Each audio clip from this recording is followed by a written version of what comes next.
Para nós termos a manifestação do anticristo, você tem que ter o sacrifício de crianças. Crianças. Tá? Isso é determinante porque está diretamente ligado, né, ao culto de Morlock, ao culto de Morlock, né? E nós estamos vendo, né, algumas falas, inclusive nos Estados Unidos, já de preocupação. O Trump, inclusive, manifesta isso claramente, né, em relação ao genocídio de crianças. De crianças. Já. Eu estou indo agora para um congresso de autismo e TDAH aqui em São Paulo, ok? Vai ser agora dia 5 e 6, o maior da América Latina. E aí está sendo considerado, tá, já uma epidemia. Autismo, TDAH, toque, TOD, né? As crianças não estão aceitando, né, orientação, não estão aceitando orientação de pais e educadores. Eu estou com o material para publicar. 66% dos professores, né, pessoal que atua na área de educação, estão na psiquiatria já, brother. O negócio está grave aqui. 66%. Né? O Rio de Janeiro, o número passa de 60% também da Polícia Militar, né? Que também está na psiquiatria, ok?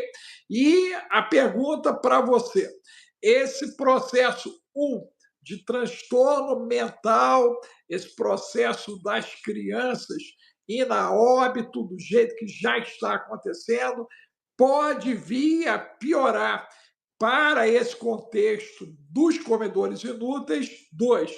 Terceiro, né? Nós temos o iminente conflito na América Latina. A América Latina vai ser pauta de um conflito, né? Há quem está defendendo, né, uma ação China-Rússia sobre toda a América Latina, e ela ficar sobre a dominância russa e China, ok? Isso colocaria essa movimentação, tá, do Trump, da Europa, até em função de vocês aí estarem se preparando para a guerra, né? Todos os países europeus estão mandando a população se preparar para a guerra e para cataclismas. Tá, né? Agora é aberto, é cartilinha, é kit de sobrevivência. Os caras estão abrindo o verbo para a população. O primeiro a falar disso foi a Suíça. O ano passado, mandou a turma dele guardar 8 meses de comida e 6 meses de água, mandou reformar os bunkers todos. Está acontecendo agora a reforma de todos os bunkers da Suíça para abrigar 7 milhões de pessoas de uma vez só, tá, gente? Eles têm capacidade de abrigar 7 milhões. Então, esse climaço todo aí, né, ele faz parte dessa redução, de fato, dos comedores inúteis, e isso é pré-requisito para a ascensão do anticristo. Isso aconteceria, de fato, já em 25, ou você acredita que esse trem ele só vem a partir de 26 e 27, para que em 28 haja um acordão para uma paz universal? Eu acredito que 25 é o ano da realização total de vários projetos que coincidem com uma série de eventos climáticos e não programados, mas esperados, que vão abrir a porta dos últimos dias totais, como a gente está vendo acontecer aí, esses terremotos que estão acontecendo agora, que não é programado, não é HAARP, nada disso, são coisas... Até essa japonesinha que você citou aí, da Mangá, ela disse que em julho de 2025, ela disse isso em 90, nos anos 90, ela botou no mangá dela que ia vir uma peste, um tipo de doença nos anos 2020, a partir da China, e que ia afetar uma parte grande do mundo, que ia acabar exatamente em abril. Ela botou isso no mangá. Ia acabar exatamente em abril do ano 2022. Ela disse quando ia começar e quando ia acabar.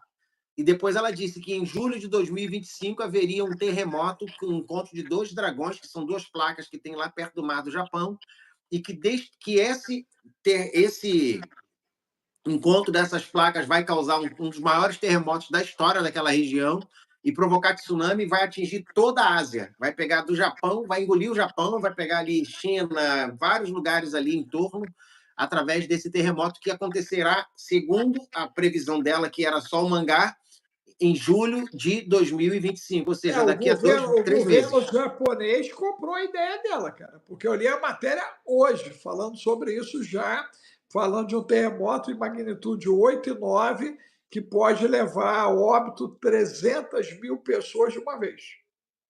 E ela, então, quando você vê essas previsões, eu acho que elas estão se encontrando com essa série de acontecimentos geopolíticos que você citou bem aí, que são as questões da guerra.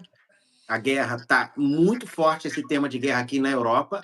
A Polônia está quebrando um acordo mundial com a questão das minas, porque há um acordo entre os países de não usar minas mais para marcar território. E a Polônia disse: não me importo, está botando mina em toda a fronteira dela com a Rússia.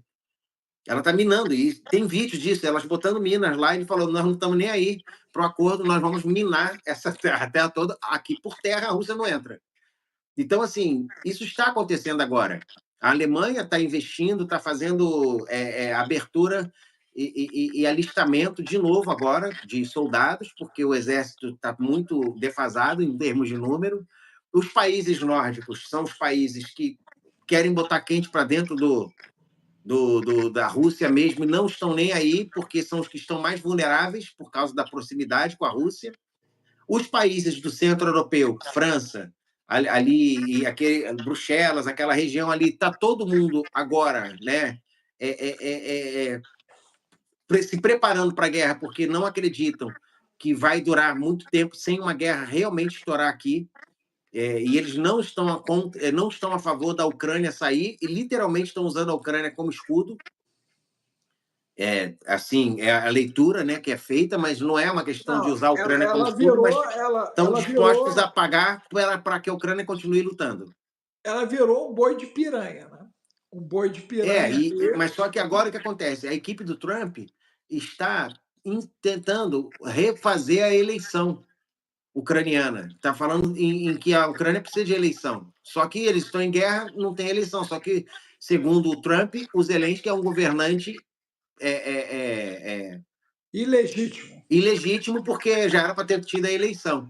E o cara que é o assessor dele, um cara lá muito importante dentro do governo ucraniano, ele é a favor do cessar-fogo total com a Rússia e de fazer um acordo com a Rússia. E os Estados Unidos estão apoiando esse cara. Tem os dois principais são ele, que eu esqueci, é Porokonto, esses nomes assim, e um embaixador ucraniano que fica lá na embaixada da Grã-Bretanha. Só que esse, os Estados Unidos não quer apoiar porque esse cara tinha muita ligação com aquele exército, aquela parte nazista lá dentro do exército ucraniano, tinha um grupo lá bem forte, meio nazista, e esse cara tem uma ligação muito forte com eles e os Estados Unidos não quer apoiar esse que está na embaixada hoje da Grã-Bretanha. Então, estão apoiando um que está dentro do governo, que é um ministro que é muito importante lá dentro do governo ucraniano. Por quê? Porque eles querem parar a guerra de qualquer maneira. E o Zelensky não vai parar a guerra, porque se ele parar a guerra, ele sai do governo. E ele tem gente, e tem países europeus apoiando essa guerra. Não, o Macron é um. Macron, Inglaterra, está dentro disso, né? Mas um secretário importante agora, um dos porta-vozes, se foi secretário, alguém muito importante da NATO, da OTAN, fez uma declaração agora dizendo que eles precisam que a Ucrânia lute até 2029.